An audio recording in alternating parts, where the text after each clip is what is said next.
Well, hello and welcome to Bingewatch, the podcast where we take a look at the hottest new TV and film releases on streaming television platforms.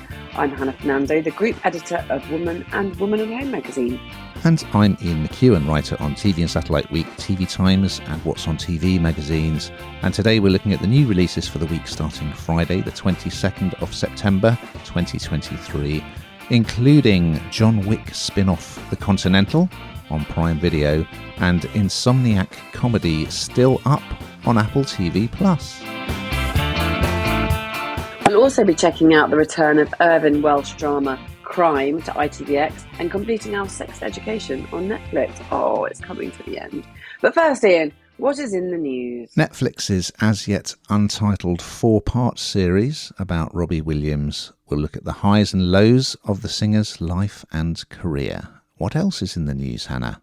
I'm such a Robbie fan. I love the idea of that. Well, in Chicken Run sequel Dawn of the Nugget, coming to Netflix at Christmas, would you believe? Miranda Richardson will again lend her voice to Mrs. Tweedy, who is now running a nugget factory. How things have changed. Can't wait for that. Okay, well, a good selection, I would say, this week. We're going to kick off on Prime Video with The Continental from the world of John Wick, which arrives on Friday, the 22nd of September. And here is a clip. A suit doesn't make a man. It's what's inside the suit that counts. It's resourcefulness and perhaps an open heart. Well, what are you waiting for? So you're going to get 3 feature-length episodes of this. People who are familiar with the John Wick film franchise will know that it stars if it carries on, Keanu Reeves as the titular hero. And I think I've not really seen the John Wick movies, but I believe that the plot line for the first one was someone killed his dog, so he set out to get revenge. And it's very kind of stylized, choreographed violence, if you're into that kind of thing. And of course, Keanu, everybody loves Keanu. This is a prequel, okay? It's telling the backstory of a character called Winston Scott, who in the Wick movies, as a much older man, is played by the brilliant Ian McShane of Deadwood fame and various other things. I started watching episode 1. Quite stylish scene in a nightclub. There's great music. It's a bit Studio 54-ish. We're in the 70s. A character called Frankie, who is actually Winston's estranged brother. He is trying to steal something. So there's a big shootout and it's just lots of people getting shot in the face. And Frankie is one of these movie characters who apparently just cannot be shot or injured because for some reason he's just too good. So that really put me off because I hate that kind of gratuitous violence. It's not really my scene. Then it settles down a bit. Winston is kidnapped from London. He's a businessman trying to strike a deal in London. He's kidnapped, taken to America, where he meets, oh my goodness, Mel Gibson. Quite a daring move bringing him into this series, isn't it? So he plays Cormac, who is in charge of the titular Continental Hotel, which is a place where criminals can sort of hang out safely as long as they follow the rules and they pay in a certain kind of currency as well. So Winston is going to end up in a sort of the bit of the way that John Wick does in the movies is going to be a kind of revenge plot. Winston and Cormac will be involved in. Mel Gibson, I mean, I think controversial to bring him in, but he's okay in it, I must say. But I'm just not really into this. It's very blokey as well, I felt. Very kind of macho and blokey. It's almost got a touch of the Guy Ritchie's about the way it's done. So I do think, I think John Wick fans will probably enjoy it, but think it's not as good as the movies. It wasn't really for me, though. What did you think? I did enjoy the 70s music, though. What did you think, Hannah? Well, I think you summed it up at the beginning and you said it's not your scene and it's not really my scene either, this kind of gratuitous violence. I think I'm just probably a bit of wimp probably in things like this, but A I just snowflake, don't. aren't you? I'm a snowflake. I'm a snowflake. I can't say anything else. That's exactly what I am. I just don't like stuff like that, and I can't pretend to. And I think that, just like you say, sort of seeing that level of violence, it just doesn't resonate with me. It's not relatable to me, and I kind of spend more time looking into my hands or away from the screen than I do at the screen. So there are some bits that are good. There's some good music in there. I think the storyline works really well. Of course, it does. It's sort of well trodden ground, isn't it? And it's quite a slick kind of production, really. I don't know. I'm just surprised that again. I know it's set in the 70s, but I don't know. It just feels a bit sort of jars a bit with modern day feeling, I think. So no, I didn't love it. Over on Apple TV Plus, something rather different. It's a new comedy series called Still Up, also arriving on Friday the 22nd of September, and here is a clip. Danny, why are you crawling around in the dark? Were you actually asleep? Of course not. I was trying to save on light bulbs. Haven't slept for about 2 months. Chronic insomnia. Hypnotism, acupuncture, none of it works. You still up? How was your day? Oh, I saw this ad for some new pills called snoozers. No, they don't knock you out. They just make everything taste like cabbage. Yes, so this is season 1 and it has 8 episodes. And from what I've seen so far, I really rather like it. So this is written by 2 Brits who have based the whole of the series on the fact that they can't sleep, their own experiences of being insomniacs. And we talk about this all the time. People really struggle to sleep. Fortunately, touch wood and everything else, I'm not one of those people. But if you ever do have the odd occasion where you can't sleep at night, it's absolutely horrible. You feel like you're the only person in the world awake. You're alone with your thoughts. Everything's exacerbated. And I think we've all been there and know how that feels. So imagine trying to function when you genuinely have insomnia, where you can't sleep and then you have to function during the day. But this is quite funny because this is based on 2 people who can't sleep. They're up through the night. One has a partner, one doesn't, a male and female. And her boyfriend goes to bed, her partner goes to bed, and she's just up and awake, and it's just completely sort of separate lives. But of course, she creates this life. You go online, I guess you doom scroll, don't you? Go to the places you don't want to go to. And she meets somebody else who do the same thing, just can't sleep. And their relationship becomes very, very funny. It's kind of like it's their life that no one knows about. So they've got their day life, and then they've got their night life. And so they're quite very, very different people. You wouldn't put them together. But of course, once this sort of comes out that they are chatting and the things that they're getting up to, what have you, although platonic, it's quite disconcerting for the other people involved. And so it is very funny. They land themselves in some very silly situations. It's not very believable in places. I'd be lying if I said it was. But I do think it's harnessed a topic and a subject area that is incredibly relatable to a lot of people. And if anybody can't sleep and they could have a fun relationship like she's created, I think they'd be very delighted, actually, because it's just like a like-minded person, somebody who's struggling in the same way that you are. So it has some really funny moments. It's not very credible or believable in places, but I actually really enjoyed it, and I'll keep on with this. What do you think, Ian? I think there is plenty to recommend it, but I also feel like I didn't enjoy it as much as I hoped I would, because Antonia Thomas, who plays Lisa, she was in that fantastic series Misfits about the young offenders with superpowers.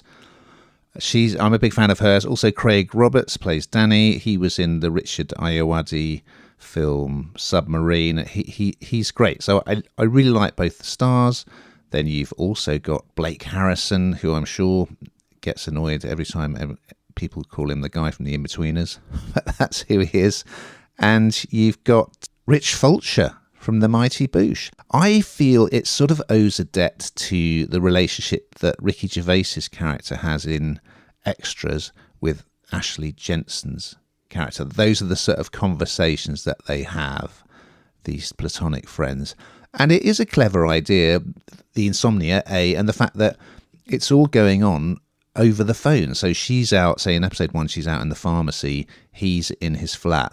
And the entire thing, they are talking to each other on the phone while things are happening to them. And that's very clever, I think. Really good idea. However, the situations that they've got themselves in, as you say, are not at all credible. So he is pretending that he's gone to Disneyland because he didn't want to go to the birthday party of his neighbour's cat. So like for 2 weeks, he has to pretend he's not at home, which is really, I mean, I suppose it's kind of funny, but it's also just... It just annoyed me because it's not at all credible. And she decided to take her kid on a sort of school trip, even though the kid had chicken pox, which I don't think a mum would do. And to disguise the fact, she made the kid wear a sheep mask. And again, I thought, well, and then it's all the fallout from both those situations. There's a lot of stuff that's really good. I didn't find it as funny as it seems to think it is.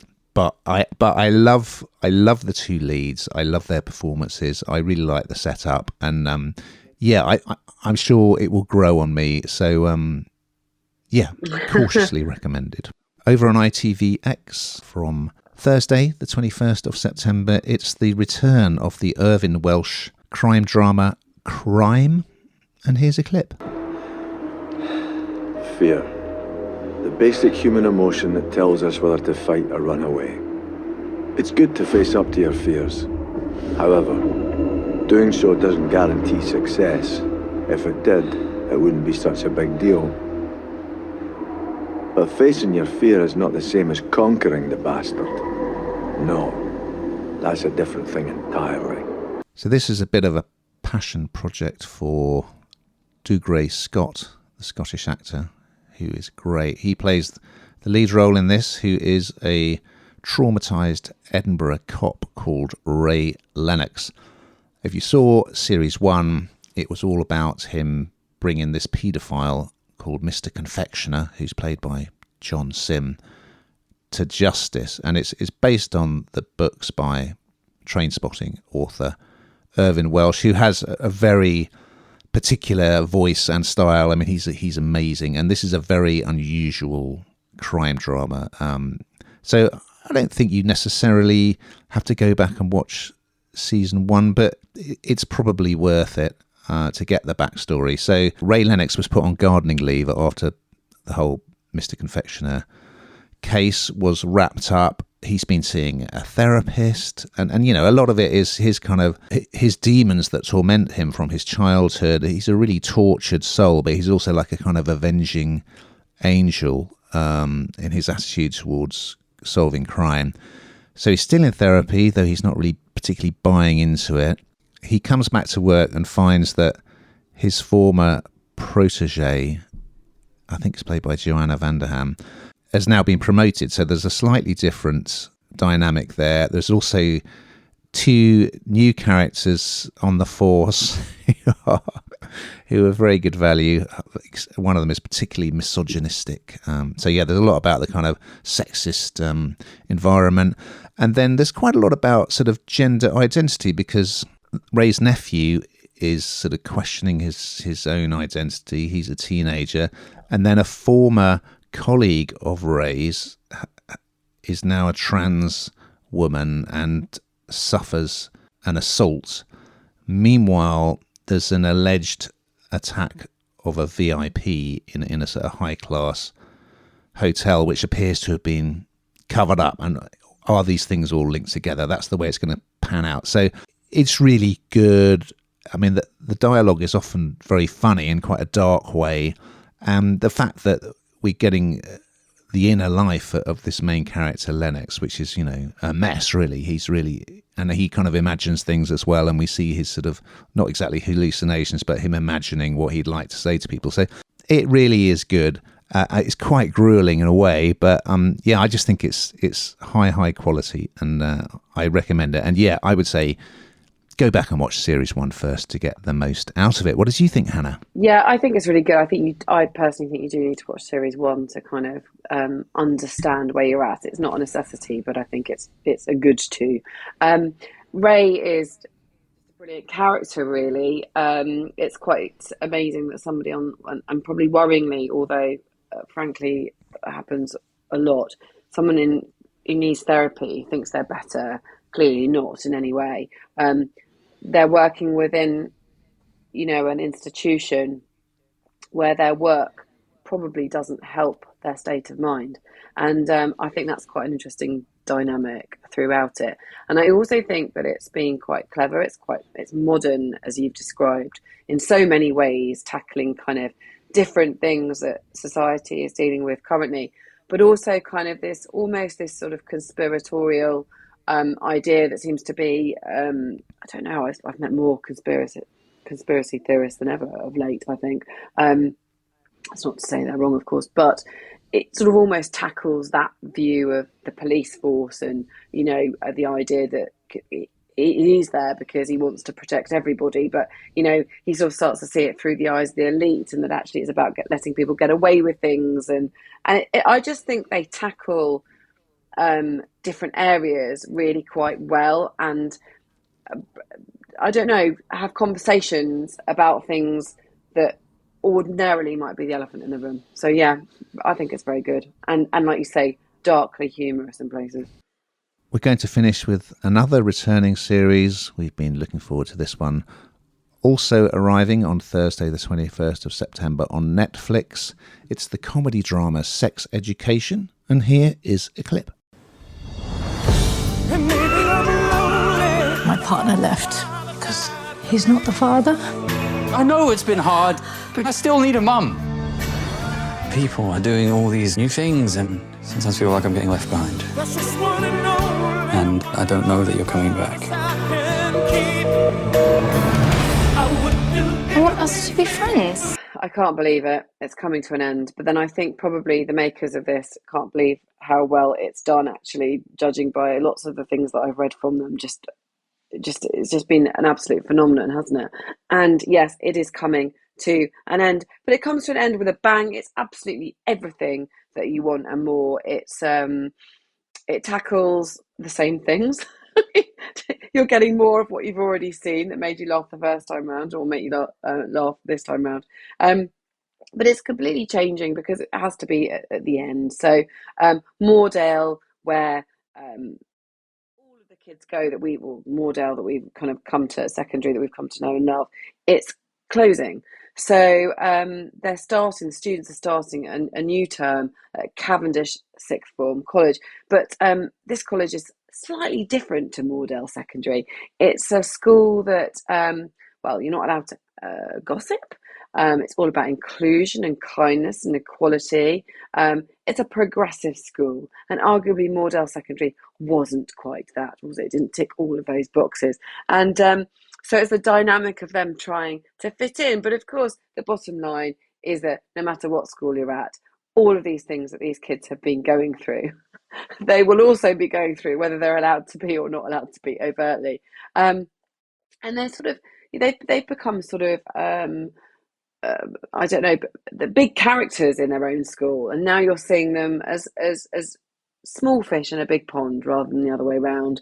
And I just think some of the, I'm rarely shocked by anything actually, but they do go really near to the mark with this in so many areas, but yet it just makes you laugh, and it's somehow acceptable on this. I feel really sad that this is ending. I think this really brightens my day. I think it goes near topics that are so taboo, obviously sex being one of them, so taboo, and yet probably is going through lots of teenagers' minds and the kind of things that they're going through. So I think it's absolutely brilliant. I am so sad that it's ending, and I hope that they will reconsider, but sadly I don't think they will. Yeah, so pleased to see this back. Sorry that it's ending. I mean, some reviewers have said that it's gone off the boil a bit in this last season, but I was so excited that it was back. I just absolutely really enjoyed episode 1. So Gillian Anderson's character, of course, Otis's mum, who is a sex therapist. So she's now got a baby that she's having to look after on her own. And so we see her, she's in a right state. She's going for a job interview as a radio presenter. She's got cabbage leaves down her bra because she says that helps with the breastfeeding. And the baby is sick on Otis's shoulder before he goes to school.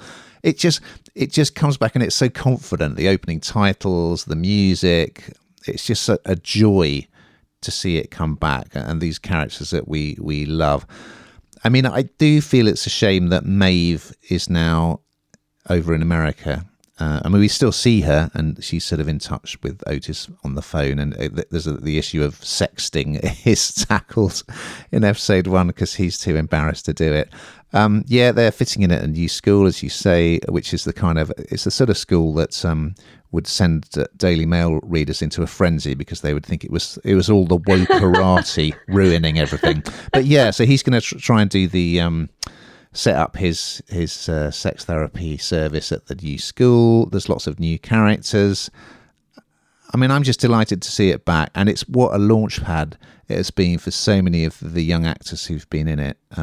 So they're already going on to do amazing things. So yeah, I just, even if it's not as good as it was at its best, and at its best it was absolutely brilliant, I'm just delighted to see it come back. Sorry to see it go, and if you are new to sex education, I envy you, because you've got all of it to go back and watch, and you will not be disappointed. Now we've got to that time, Hannah, where you find out what you've been binging on this week. Well, I think there's only one thing to binge on, and that was The Dispatches, wasn't it? That was out at the weekend, and just trying to digest all of that information and the many, many column inches since. How about you, Ian? If I said to you, math suck, Hannah, I'm sure you'd immediately realise I was talking about Married at First Sight UK. Of course you are. Which is back and going to occupy a great deal of my time. And of course, Strictly is back. And these days, we don't have to wait 2 weeks between the first and second show, which is great. So enjoying that, looking forward to it. Now, we've just got time to look ahead to next week's offerings. So what's on the agenda, Brenda? Well, we'll be meeting the superpowered students training to become heroes in the boys spin-off Gen V on Prime Video.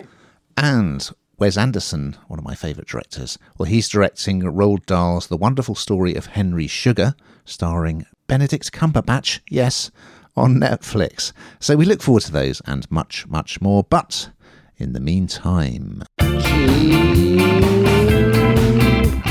watching.